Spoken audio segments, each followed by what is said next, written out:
Wow!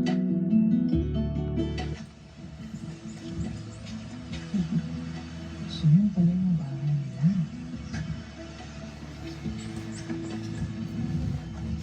Oh, makikita nyo to.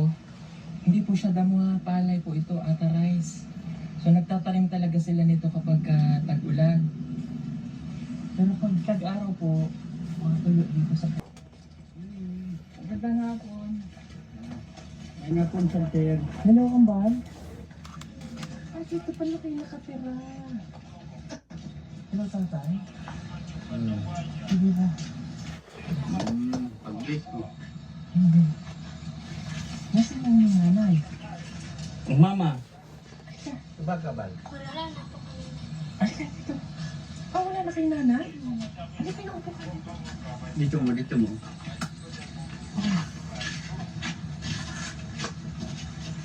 Wala na pala silang nanay. Usap ko kasi lang mga kababayan kasi marami silang mga bata. Hindi ko na natanong kung ano yung, hindi ko masyadong natandaan yung kanilang pangalan. Okay, anong pangalan mo nga ulit? Jenny de Jesus Galag. Ayan, si Jenny. Ikaw naman? Jenny de Jesus Galag. Paras Jenny? Jenna. Jenna, ikaw Jenny. Okay, si Jenna medyo mataba ng konti at si Jenny naman ay medyo payat.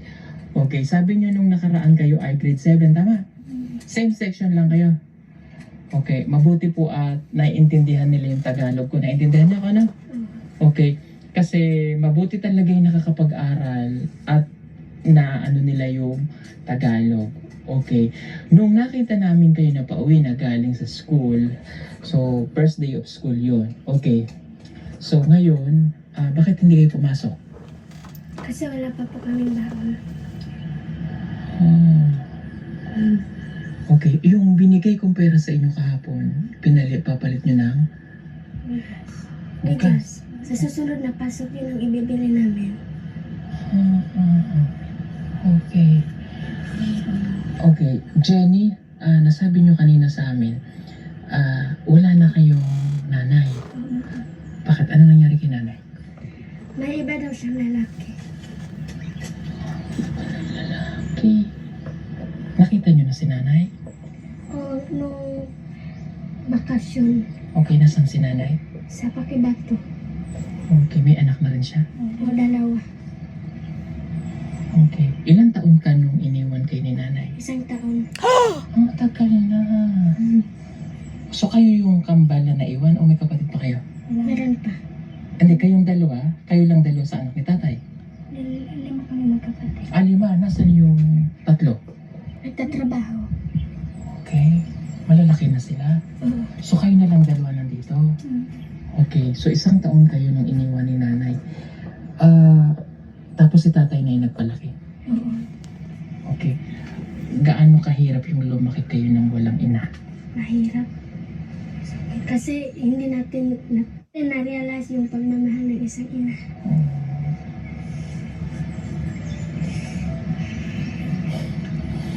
Hindi. Sana parang paggan. naghanap kayo ng magkakalinga sa inyo. Hindi. Nahanap pa rin si nanay. Hindi. Bakit hindi mo na hinanap si nanay? Kasi iniwan niya na kami. Oh, pero Iba na siya pamilya. masakit para sa iyo. Mm-mm. Sino nag-aruga lang sa inyo? Sino nag-alaga nung wala si nanay? Si tatay. Si tatay? Mm, Okay. So, yung 1 taon na yun, ngayon ilang taon na kayo? 13. Ang tagal na, almost 12 years na kayong walang nanay. Kung may gusto kayong sabihin sa nanay niyo, ano yung gusto niyo sabihin kay nanay? Sana sana yung bago niyang pamilya hindi na niya kayahin sa amin na iiwan niya.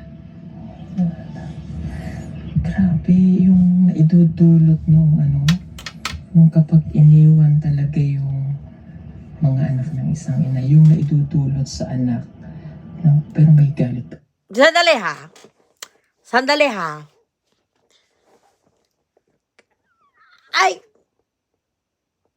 Anong klaseng nanay ang iiwan ang kanyang mga anak, lalo na mga baby pa to, 1-year-old. So, Anong klaseng nanay ang gumagawa ng gano'n? Kasi kung yung mga hayop nga, hindi nila iniiwan ang kanilang mga babies. Inaalagaan nila 'to. Gaya ng aso, kapag bagong panganak,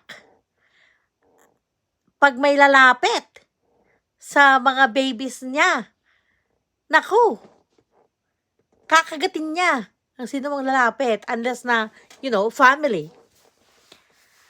Ang mga manok, yung mga sisiw niya, nilalagay niya sa kanyang wings. Ang mga ibon, pinapakain nila ang kanilang mga maliliit na sisiw. No, kumukuha sila ng mga pinapakain nila direct into the mouth yung mga baby na ibon na mga babies nila. Kung ang mga animal na to, kung mga hayop na to is inaalagaan nila at pinapahalagahan nila at they make sure na bago nila pakawalan ang kanilang mga little birds or kanilang mga sisiw, bago nila pakawalan, is sinisigurado muna nila na kaya na ng mga little birds, little chicken, little dogs. Pero yung nanay ng 2 batang ito, 1-year-old, iniwan?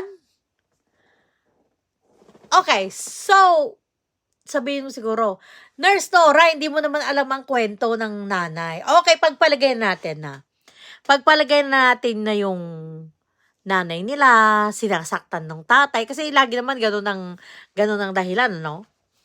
So, let's say ganun ang dahilan. Naiiwan mo ang mga anak mo, iiwanan mong asawa mo, dahil let's say sinasaktan ka, bakit pati mga anak mo iwan mo? Kasi kung sinasaktan ka ng asawa mo, di matindi rin na pwede din niyang saktan ng mga anak mo. Like, paano mo maiwan? Okay, sana yung kung hindi pa rin pwede eh.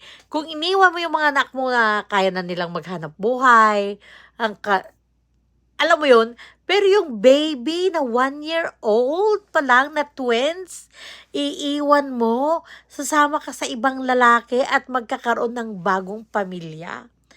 Like, hindi ko ma-get eh. Hindi ko makuha kung anong klaseng meron pag-iisip ang nanay ng kambal na to. Oh my gosh. So, let's say, let's say.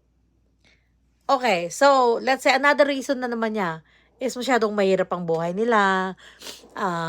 Nandun sila sa forest, sa gitna ng kagubatan, nagtatanim ng palay.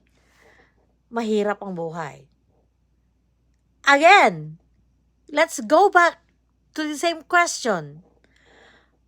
Kung mahirap para sa'yo ang tumira sa ganyang klase ng kabuhayan, ng kanyang klase ng buhay, so, paano ang iyong mga 1-year-old?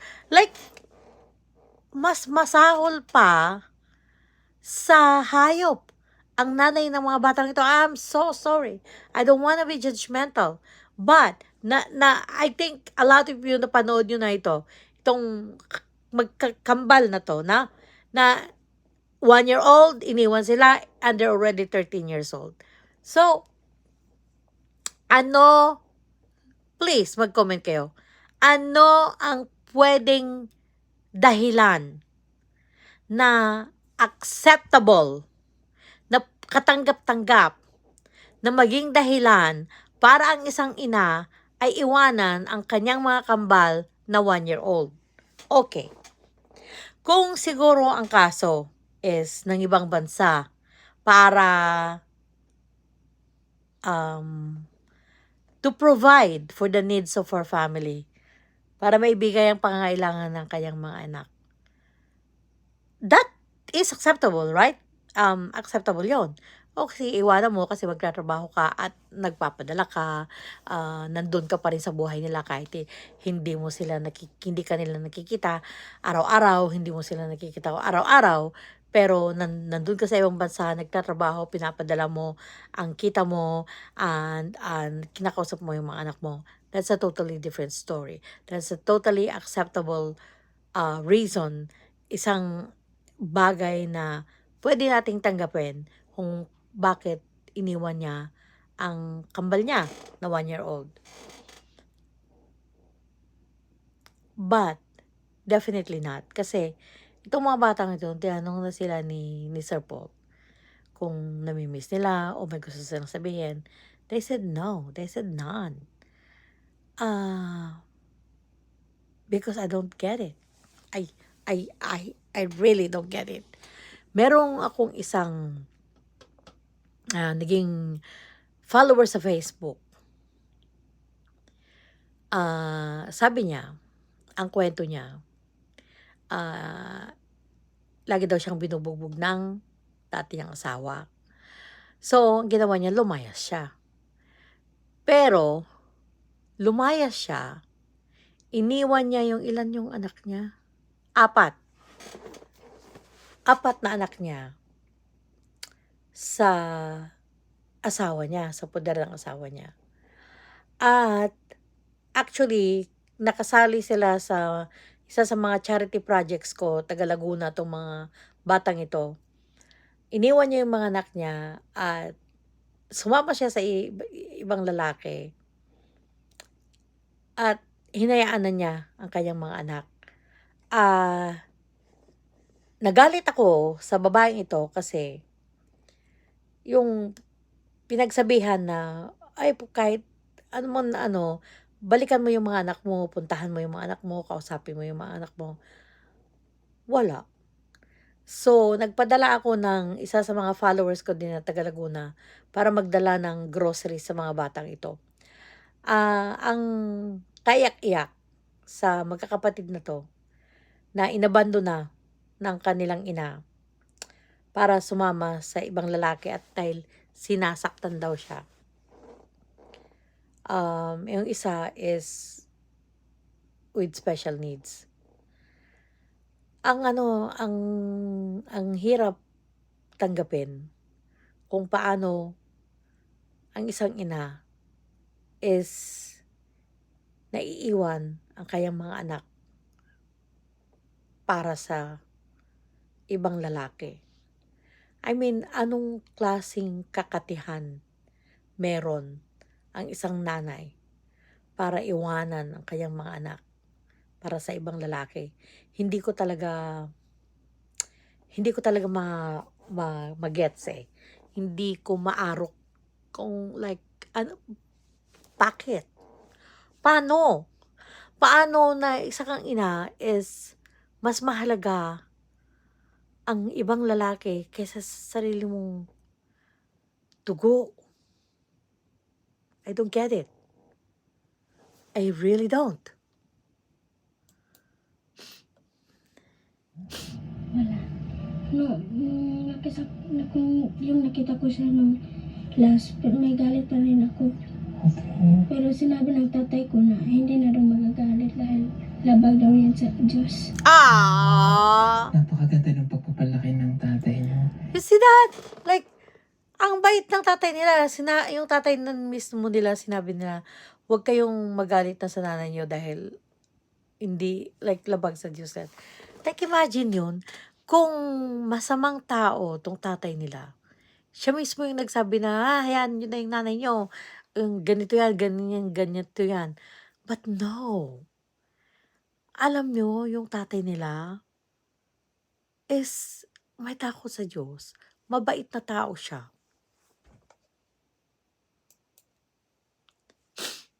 May gusto ka bang sabihin kay nanay? Anong gusto mong sabihin kay nanay?